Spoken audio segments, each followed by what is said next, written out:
All right, boys. So in this one, we're going to go a little bit deeper into the spiritual realm and the scriptural realm. So I fully assume that that means that there's going to be a certain subsect of the viewers who take a hike on this one. But by all means, you jet out of this and then we'll join you on the next one. For this discussion, we're going to be looking at the spiritual implications of the contracts that we sign on a daily basis with God, and then the opposing force, the contracts that we sign with the devil. What are these two forces' currencies? What are the contracts? And what are the gifts? What are the fruits from these two different relationships that we can enter into? So, on the scriptural side, there's a very profound and powerful verse in Ephesians 6:12 that tackles this kind of better or as good as anything else. And I'm going to read that for you now. For we wrestle not against flesh and blood, but against principalities, against powers, against the rulers of darkness of this world, against spiritual wickedness in high places. So let's marinate on that for a bit. Think about the implications of what that's talking about. It's specifically saying that we wrestle not. The battle is not in flesh and blood. It's not in the material realm, but against principalities, against powers, and against rulers of the darkness of this world. So this is talking about a very insidious and scriptural perspective and spiritual, metaphysical perspective, where these forces that are being referenced here are not happening in around us, or at least they're not originating in the world around us, in the material realm around us. They are against spiritual wickedness in high places, as it says. And also, think about the wording there, in high places. It's not something to be taken lightly. This is not scripture that is airy-fairy. It's very hard-hitting, and the implications are massive, to be honest. So you could kind of think about this battle that's ongoing as almost like a legal structure. So as the saying, you've got laws in place, you've got consequences for breaking of laws in regular society, you've got participants in the law, which are the people, you've got people who are enforcing the law, which is, governments and police force and stuff like that. Then you've got the people who are prosecuting and defending the law. So you've got people who represent the state, and then you've got people who represent the individual who's committed the act, who's committed the crime. And that's a very kind of vivid and helpful way to look at this topic, because the spiritual realm, although it is unseen and it does take place outside of this realm that we see and interact with every day and can touch and measure, it is very, it's still reminiscent. It's still very reminiscent of the world that we live in. And this contract and lawyers and defenses and governmental structures is a helpful it's a helpful framework to operate within. So, what are the currencies of God and the devil? I've kind of boiled this down in my head to two things. You've got, for the currency of God, you've got honor. So, an ability to maintain a certain standard, hold yourself accountable, responsible, keep yourself pure, and have integrity within yourself. Have integrity to stand on what's right and to be guided by your internal framework, your internal ethics and morals that, as the scriptures also say, are written on our hearts. And if we look at the other side of the coin, what is the currency of the devil? What is the currency of the devil and the principalities and the spiritual beings that oppose God? Well, that's sin. Why? Because sin gains authority and gains power for the beings, for the spiritual entities that operate in the background that can only actually live through us. These beings have been condemned. These beings have been stripped of all authority, and they've been condemned, and they've been relegated to hell, to a complete absence of God, of creation, of life, of love. So the only way that they can hope to get back at the Creator who has condemned them for their evil acts, for choosing their own way, is to try and corrupt His love, which is us.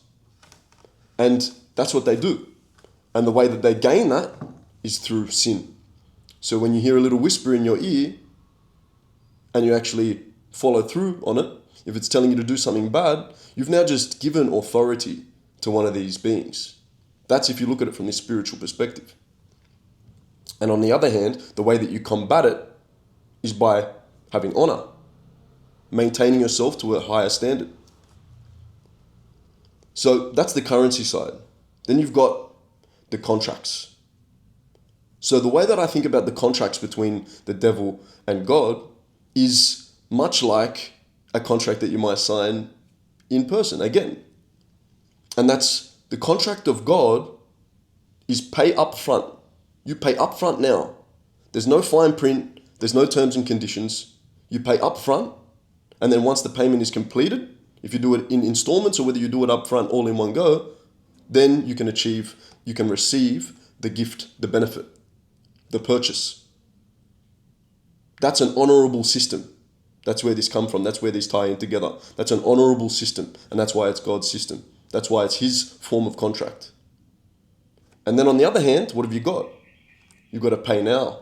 You've got a pay later system.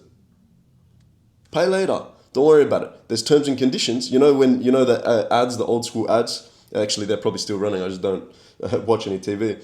Where they say a bunch of stuff, all nice and fancy, maybe a sing song and whatever, promoting a product, and then at the end, terms and conditions, and then they really speed that along. They speed up that voice and rush it all in fast as they can because that's where the ugly stuff exists, right? That's the same with the devil. His contracts contain fine print and terms and conditions that in the long run absolutely decimates you. And how does he get us, so many of us, to participate and sign these contracts regardless? Because he offers some pretty good stuff up front. You can have wealth, you can have material possessions, you can have status, you can have power, you can have influence. These are very, very intoxicating, very, very enticing things to human beings. And those are the trappings, the lures of Satan to get people to sign his terrible, terrible contracts. Because later, guess what? Then kicks in the interest. You got to pay him back. And you have to pay him back once, you don't have to pay him back twice. It's actually up to his discretion. You can pay him back as many times as he tells you to. But because why? He owns you. And that's really where the term sell your soul comes from. Because in the end, we can't really sell our souls. They're not ours to sell. They belong to the Creator. But in a sense, we can trade them in ongoing with this demonic, this evil dark force for material gains, for short-term wins. And you see this in all different types of arenas. More money, more problems is a famous saying. You got laugh now, cry later. You've got what it takes, for example, when you do drugs, there's always a come down, right? Because you're getting this free benefit up front. Later, there's a price to pay. What goes up must come down. These are all concepts like little quotes and sayings, and that all represent this topic of the pay now or pay later program, the God's contract or the devil's contract. In this realm, we're talking about the contract where you pay for things up front, and that's God's way. So if we use the same example of getting high on drugs and feeling great, which, by the way, I've done plenty of in my previous life, you feel like absolute horror in the following consecutive time. Yeah, sometimes it's a day, sometimes it's minutes, sometimes it's weeks. But if we flip that, what's another comparative example on the other side? For example, training. Something hard, something physically demanding, something maybe even spiritually, mentally demanding. If, for example, a long marathon or martial arts training where you've got to go through the fire, but then what happens after? You get flooded with endogenous chemicals to make you feel good. Serotonin, dopamine, and the rest. So this is an example of a gift from God, because you pay upfront first and then you get all the benefits later, whether it's muscle growth, whether it's increased strength, whether it's increased ability, all these things, yeah? And there's a very, very powerful quote saying that I ran across, I'm not sure exactly how long ago, but I want to read for you now. I asked for strength and God gave me difficulties to make me strong. I asked for wisdom and God gave me problems to solve. I asked for prosperity and God gave me brain and brawn to work. I asked for courage and God gave me dangers to overcome. I asked for love and God gave me people to help. And I asked for favors and God gave me opportunities. I received nothing that I wanted, but I received absolutely everything that I needed. And that saying really encapsulates this discussion to a T. That's a pay now, pay upfront scheme, strategy, contract. And that's how it works with God. You pay upfront, in advance, in full, and then you receive your benefits later. So a lot of time people run around crying poor or complaining, playing the victim, or basically playing the victim in life. Oh, but nothing ever works out for me. And people aren't prepared to pay up front. People have been so coddled and deceived by this world that they feel like everything should be given free up front. And actually they hope that there's nothing to pay later. But brother, that's not how this works. There is no way to not pay. Everything that goes up must come down. That's just the rule of this realm that we exist in. So if you can change the way that you think about these dynamics and about how to get what you want in life, this can be so transformative. Because instead of thinking about things from a very disconnected material perspective, which our world pushes so hard nowadays, start to think of that in a spiritual realm as well. Because actually, existing only looking at the material side, it's like walking around in the world with one eye closed. Why would you just look at the world through one eye when you've got two to see? Open up the other eye.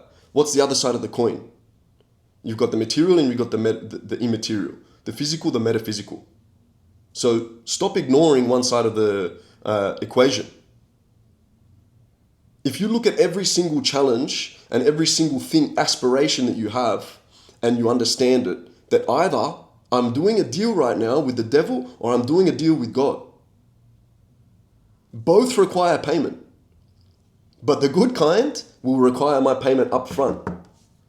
And the bad kind will require payment later. And the payment that comes later is so far outweighed, so far disproportionate to what is fair, because that's how it works, compounding interest. So with that in mind, which contract would you sign? If you think about this from the spiritual realm and then you bring it to a physical context and you think about the actual contract sitting in front of you every single time you're about to embark on something, which contract will you sign? Ask yourself that question. Because when you have the answer, it will make everything else in your life so much more clear and manageable. It comes with faith. It comes with trust. It does, admittedly. But which of those two options do you think is more likely to bring you to a place of fulfillment and peace? And which of those two options do you think it's more likely to bring you to a position of chaos and despair? The fact is, you do lose some options. Some options are removed from the table when you enter into contracts with God, because God requires something back of us. He requires payment in full, or even in a more bird's eye perspective, he requires obedience. And with that obedience, it feels like you lose a lot of freedom because some options are taken off the table. But in actuality, you don't lose any freedom whatsoever. Yes, some options are removed from the table, but then as payment for that, as the contract terms say, as payment for that, you receive a peace and a fulfillment and a knowingness and a freedom that is second to none. It is untouchable by any other contract you may sign. So I want you to think about that. Let me know what you think in the comments. I want to hear your thoughts. If there's any tangents you want to see me go down in another video, let me know. If you've got any pushback, push back. Until the next one, God bless.